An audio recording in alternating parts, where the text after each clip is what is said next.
ஏசு, சொல்லுங்க. தயவு செஞ்சு இங்க வா, நான் உனக்கு ஒண்ணு காட்ட விரும்புறேன். நான் தயாராயிட்டு இருக்கேன் அம்மா. சரி, நாங்க உன்கிட்ட வரோம். இது நல்லாவே இல்ல. நீ பாறையோட பாறையா கலந்து தெரிவ. பின்னாடி இருக்கவங்களுக்கு உங்களை பார்க்க முடியாம உங்க குரல் மட்டுமே கேட்கும். உங்களுக்கு ஒரு தனித்துவமான நிறம் தேவை.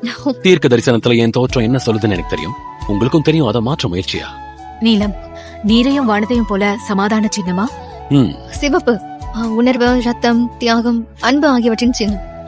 ரத்தாம்பரம் அரசாட்சி செய்யும் ராஜகம்பீரத்துடன் இருக்கும். தங்கம் அரவணைப்பு, ஞானம், வெளிச்சம், சூரியன். சரிதானே? சரி, பிரதிபலிக்க நம்ம கிட்ட இப்ப கண்ணாடியோ இல்ல தண்ணியோ இல்ல. அப்படியே இருந்தாலும் நான் எப்படி இருக்கேங்கிறதுல அவ்வளவா எனக்கு அக்கறை இல்லைன்னு என்னால சொல்லிட முடியாது. நீங்க சொல்லுங்க. நீலம் சமாதானத்தின் சின்னம், நம்முடைய சமாதான பிரபு.